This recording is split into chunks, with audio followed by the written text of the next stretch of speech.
In other news tonight, foreign businessmen doing business in the Philippines say 2013 was a great year for the country's economy. Freddie Abando filed this report. The performance of the economy for 2013 was given a solid vote of confidence from leaders of the foreign chambers of commerce in the Philippines. President Aquino was cited for his leadership of good governance in implementing key reforms to pump prime the economy, his crackdown against corruption, and his determination in dealing with a series of natural and man-made calamities which hit the country.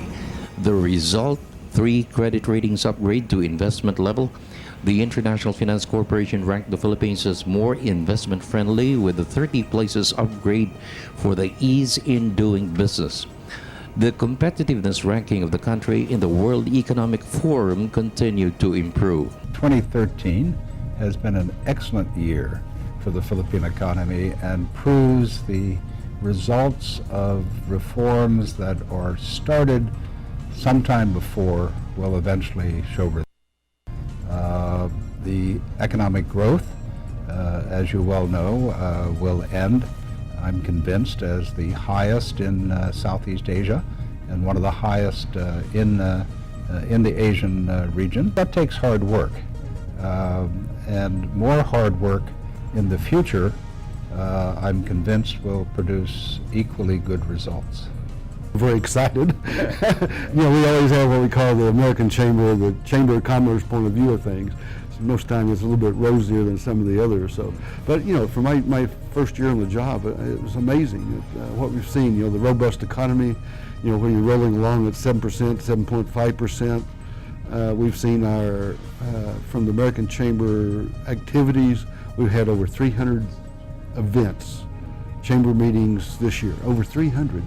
That's almost one a week, or almost one a day that we've had, and the turnout for those and the people participating in them, and the meetings with the different people, the government officers and such. It's been an outstanding year.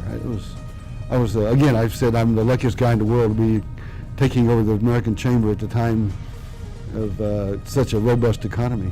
The 6 to 7% GDP growth for 2013 will be attained. Challenges and risks which the Philippines face to sustain growth.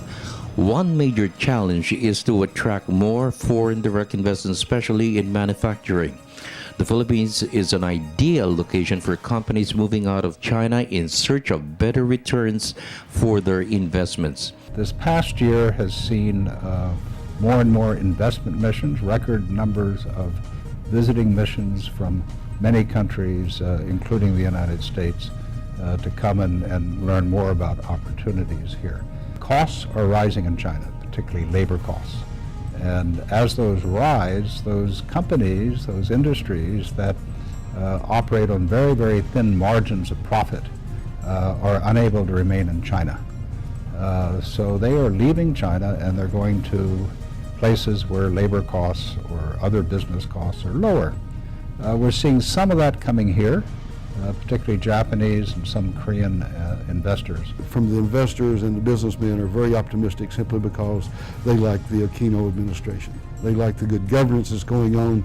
They like the positive vibes that's coming out of it. They like the most of the cabinet level